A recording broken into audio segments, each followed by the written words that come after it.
कहा जाता है कि हमारे वैदिक शास्त्रों में इस जीवन की प्रत्येक समस्या का समाधान है। ऐसी कोई भी वस्तु नहीं है जिसका वर्णन हमारे शास्त्रों में ना किया गया हो। ये बात हमारे ऋषि मुनियों की विद्वत्ता का प्रमाण देती है। लेकिन पांडुपुत्र भीम इस बात से शायद सहमत नहीं थे। उनको लग रहा था कि उनकी समस्या इतनी जटिल है कि उसका समाधान इन वैदिक ग्रंथों में भी नहीं हो सकता, और इसलिए इससे कैसे बचा जाए यही सोचते हुए उन्होंने एक आश्रम में प्रवेश किया और फिर उनका जीवन बदल गया। सिर्फ उनका ही नहीं अपितु आने वाली संपूर्ण मनुष्य जाति का। किस प्रकार? चलिए देखते हैं और ध्यान से सुनते हैं आज की पांडव निर्जला एकादशी व्रत कथा। हरे कृष्णा। पांडव निर्जला एकादशी यानी वर्ष में आने वाली सभी एकादशियों में से प्रमुख और सबसे अधिक पुण्यफल प्रदान करने वाली एकादशी। इसके विषय में पद्म पुराण हमें प्रमाण देते हुए कहता है, संवत्सरस्य या मध्ये एकादश्यो भवन्ति हि तासां फलम् अवाप्नोति पुत्रमेनात्र संशयः। इस श्लोक में श्री व्यास देव जी पांडुपुत्र भीम से कहते हैं, हे पुत्र, संपूर्ण संवत्सर यानी वर्ष में जितनी भी एकादशियां आती हैं उन सबका फल इस एकमात्र निर्जला एकादशी के पालन से प्राप्त हो जाता है और उसमें कोई भी संशय नहीं है। लेकिन श्री व्यास देव ने भीमसेन से ऐसा क्यों कहा?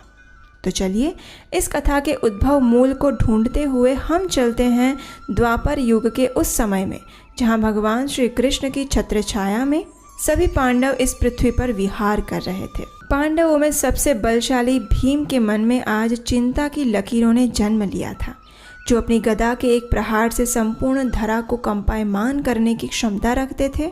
ऐसे भीमसेन के मन में आज कंपन हो रहा था। लेकिन क्यों?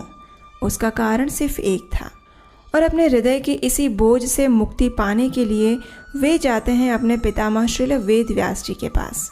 आश्रम में जाकर उन्होंने व्यासदेव को प्रणाम किया और व्यासदेव भी उनके कांतिहीन मुख को देखकर समझ गए कि आज भीम के मन में कुछ प्रश्न हैं।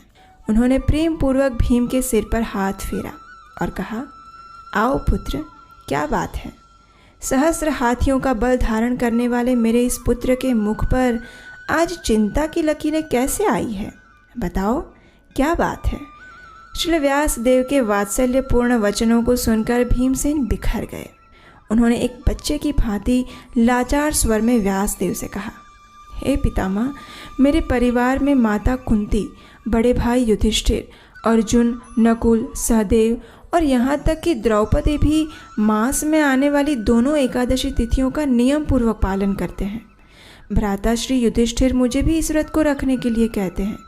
वे कहते हैं कि यदि मुझे अपने आध्यात्मिक जीवन में उन्नति करनी है तो मुझे ये व्रत करना होगा। लेकिन इतना कहकर भीम फिर से कुछ विचार मग्न हो गए।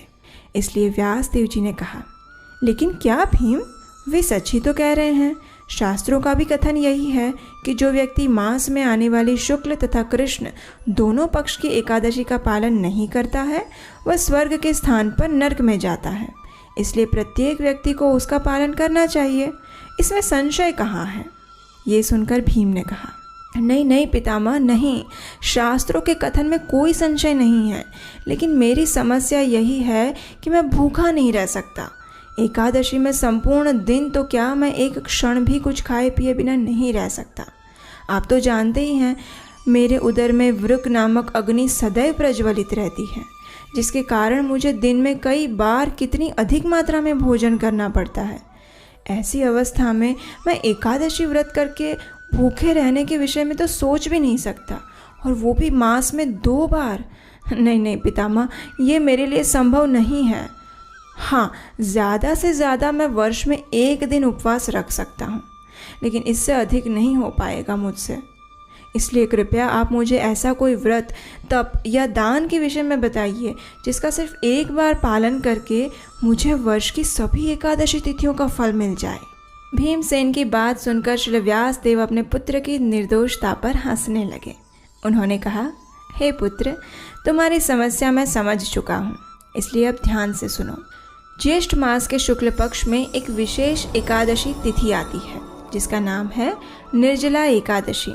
इस एकादशी का वर्ष में सिर्फ एक बार पालन करने से व्यक्ति को संपूर्ण वर्ष की सभी एकादशियों का भी फल मिल जाता है। इस एकादशी में अन्न के साथ साथ जल का भी त्याग करना होता है। जो व्यक्ति इसका पालन करता है उसे एकादशी के सूर्योदय से लेकर द्वादशी के पारण समय तक जल की एक बूंद भी नहीं स्वीकार करनी होती। अब मैं तुम्हें इस एकादशी से प्राप्त पुण्य फल के विषय में बताता हूँ, सुनो। इस निर्जला एकादशी के पालन से सभी तीर्थों में स्नान करने का पुण्य फल मिलता है। जो निष्ठापूर्वक इस व्रत का पालन करता है उसे मृत्यु के समय भयभीत यमदूत नहीं अपितु सुंदर विष्णुदूत वैकुंठ ले जाने के लिए आते हैं। एकादशी का पालन करने के बाद जो व्यक्ति गोदान या गौ सेवा करता है उसके सारे पाप नष्ट हो जाते हैं, फिर चाहे ये पाप सुमेरु या मंदार पर्वत जितने विशाल ही क्यों ना हो। यही इस एकादशी की महानता है। अब मैं तुम्हें इस व्रत का पालन करने की विधि सुनाता हूँ, ध्यान से सुनो।